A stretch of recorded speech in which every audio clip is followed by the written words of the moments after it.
बहुत समय पहले की बात है। एक नगर में देवशक्ति नामक राजा रहा करता था। उसके पुत्र के पेट में एक सांप ने अपना डेरा जमा लिया था। पेट में सांप के होने से राजकुमार दिन प्रतिदिन कमजोर होता जा रहा था। ये देख राजा ने कई प्रसिद्ध वैद्य से उसका उपचार कराया, लेकिन राजकुमार के स्वास्थ्य में किसी तरह का सुधार नजर नहीं आ रहा था। राजकुमार के स्वास्थ्य के कारण राजा हमेशा परेशान रहता। ये देखकर एक दिन राजकुमार अपने राज्य से दूर दूसरे राज्य में चला गया और मंदिर में भिखारी की तरह रहने लगा। राजकुमार जिस राज्य में गया था, वहां बलि नामक राजा राज करता था।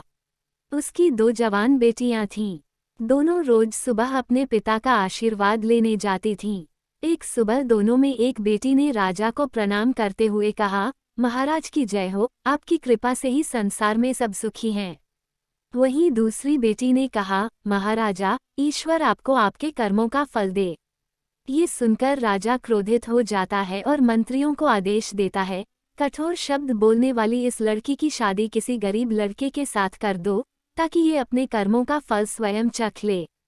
राजा के आदेश के चलते मंत्री मंदिर के पास बैठे भिखारी से उसकी शादी कर देते हैं।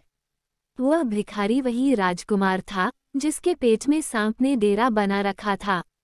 राजकुमारी उसे ही अपना पति मानकर सेवा करने लगती है।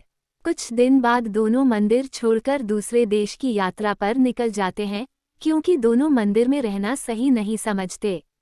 सफर के दौरान रास्ते में राजकुमार थक जाता है और एक पेड़ के नीचे विश्राम करने लगता है। राजकुमारी पास के गांव से भोजन लाने के लिए चली जाती है। जब वह वापस आती है, तो सोए हुए पति के मुंह से एक सांप को निकलते देखती है। साथ ही पास के एक बिल से भी सांप निकलता है। दोनों सांप बात करने लगते हैं, जिसे छिपकर राजकुमारी सुन लेती है। एक सांप कहता है, तुम इस राजकुमार के पेट में रहकर इसे तकलीफ क्यों दे रहे हो? साथ ही तुम खुद के जीवन को भी खतरे में डाल रहे हो। अगर किसी ने राजकुमार को जीरा और सरसों का सूप पिला दिया, तो तुम्हारी मृत्यु हो जाएगी। फिर राजकुमार के मुंह से निकला सांप कहता है, तुम इस बिल में रखे सोने के घड़ों की रक्षा क्यों करते हैं, जो तुम्हारे किसी काम के नहीं हैं?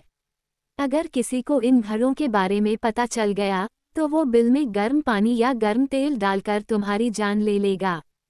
थोड़ी देर बाद दोनों सांप अपनी अपनी जगह वापस चले जाते हैं, लेकिन राजकुमारी दोनों सांपों के रहस्य को जा चुकी थी।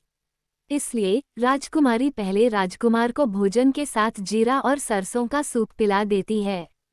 इसके कुछ समय बाद राजकुमार ठीक होने लगा। फिर उसके बाद बिल में गर्म पानी और तेल डाल देती है, जिससे दूसरे सांप की भी मृत्यु हो जाती है। इसके बाद बिल में रखे सोने से भरे घड़े को बाहर निकालकर दोनों अपने शहर लौट जाते हैं। राजा देवशक्ति अपने बेटे और उसकी पत्नी का धूमधाम से स्वागत करता है। कहानी से सीख। इस कहानी से यह सीख मिलती है कि अगर कोई किसी का बुरा सोचता है, तो उसका भी बुरा होना तय है।